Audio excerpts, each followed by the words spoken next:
Eu sou a professora Érica Coelho, sou professora da linha de Fundamentos de Computação do Programa de Pós-Graduação em Ciência da Computação do Instituto de Informática da UFG.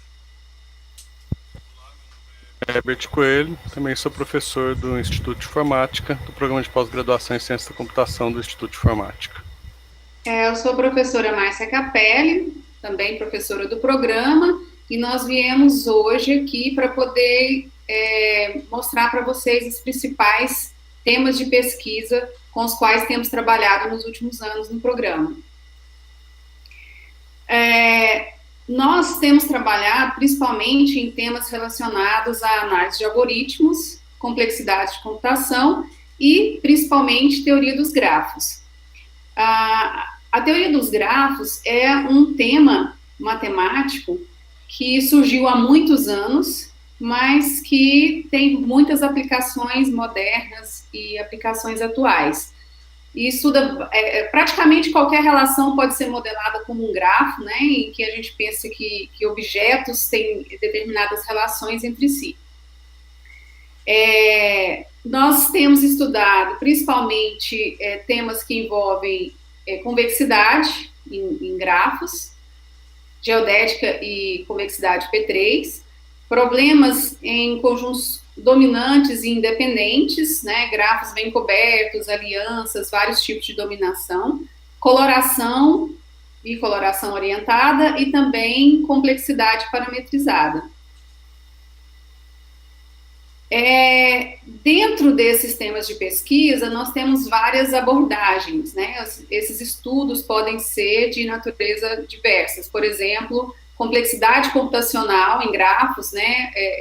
Desenvolvimento de algoritmos que resolvem problemas em grafos, caracterizações estruturais e também limites, né? Nós vamos falar um pouquinho mais adiante, mas, em geral, nós estamos em muitos casos, procurando algum conjunto que tenha determinada propriedade, e aí nós apresentamos limites para os tamanhos mínimo ou máximo desses conjuntos.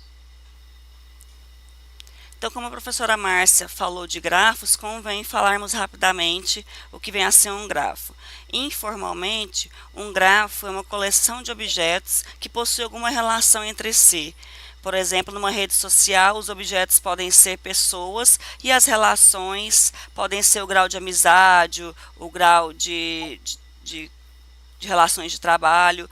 E neste desenho, costumamos representar os vértices como pontos e as arestas como retas ligando os pontos que possuem alguma relação. Então, um dos temas de projeto que temos trabalhado atualmente é em convexidade em grafos. E uma aplicação direta de um dos temas de convexidade é a contaminação numa grade quadrada. Então, no problema de contaminação, algumas células inicialmente se tornam contaminadas e uma regra de contaminação poderia ser: uma célula sã se torna contaminada se duas células inicialmente contaminadas estavam contaminadas. Então, algumas células se tornam contaminadas no primeiro processo. Esse processo pode continuar, porque algumas células que não tinham vizinhos contaminados vão passar a ter, e esse processo se continua até que não possa haver mais contaminação. O objetivo, então, aqui, a pergunta que fica é: qual o número mínimo de células inicialmente contaminadas para que toda a grade se torne contaminada? Se nós mudarmos as regras de contaminação, nós podemos ter outros tipos de convexidade. Então, um dos temas de projeto atualmente estudados envolve esses assuntos de convexidade. Uma outra aplicação de grafos pode ser na modelagem de ambientes que precisam ser monitorados, né? Talvez monitorados por causa de alguma ameaça, como um incêndio, por exemplo, ou um sistema de multiprocessadores, a detecção de processadores que estejam falhando, que poderiam comprometer todo o sistema.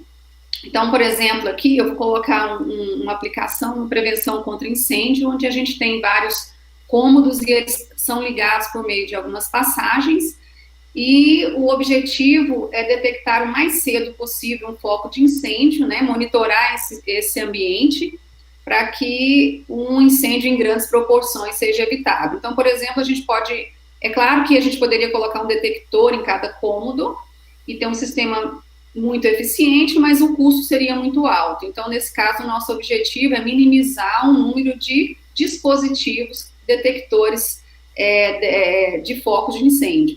Então, um detector ele pode verificar na sua vizinhança, né, nos cômodos vizinhos, se há algum foco de incêndio. Então, por exemplo, a gente poderia colocar detectores nos cômodos D e E aí, se houver um incêndio, por exemplo, no cômodo C, o detector D vai ser acionado. Se houver algum incêndio no cômodo B, o detector E seria acionado. Mas, por exemplo, se houver um início de incêndio no cômodo F, nenhum dos detectores seria acionado e a gente teria uma situação em que todo o ambiente pegaria fogo, por exemplo.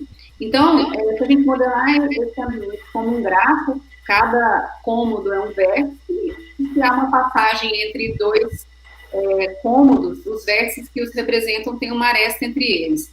Então, nós estamos interessados em encontrar nesse grafo um conjunto que seja dominante, né? A gente chama conjunto dominante porque cada vértice, ou ele está no conjunto, ou ele tem um vizinho nesse conjunto. Assim, se houver um foco de incêndio em qualquer um desses cômodos, um detector vai ser acionado e um incêndio em grandes proporções poderia ser evitado. E aí nós temos algumas variações desse problema, né? Detectores que podem, que são acionados quando há um problema na sua vizinhança, mas que não vai ser acionado quando há um problema nele mesmo.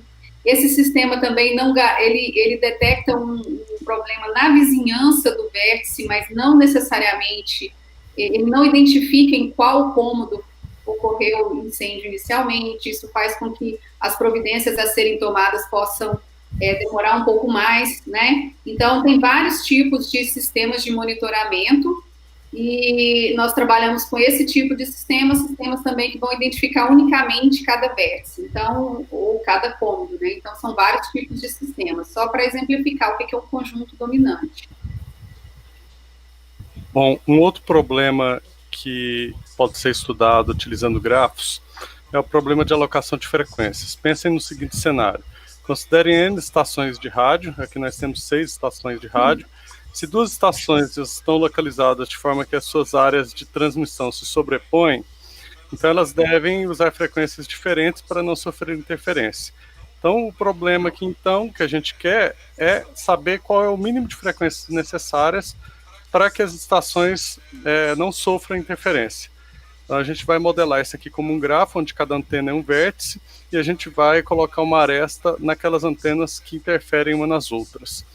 Bom, dado esse conjunto de antenas, vértices e arestas, a gente pode, então, resolver o problema pensando só no grafo, retirando a parte das antenas. E a gente tem um problema que é similar a isso daqui na parte de grafos, que é a parte de coloração de vértices. Então a gente pode pensar em colorir cada vértice com uma cor diferente, desde que tenha uma aresta ligando um ao outro. Então, se A e B têm uma aresta, eles têm que ter cores diferentes. Se B e C têm uma aresta, eles têm que ter cores diferentes. Então, a gente faz uma atribuição de cores, aqui representada por números, e nesse cenário, então, a gente pode voltar para o problema original e saber quantas frequências a gente pode atribuir, dado esse cenário anterior.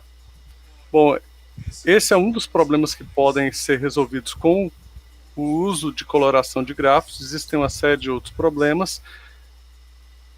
E é isso. Eu gostaria de acrescentar, né, que a comunidade de teoria de grafos no Brasil é uma comunidade que está crescendo muito, tem muitos pesquisadores, com muitas colaborações internacionais. A gente vem tendo um número grande de publicações.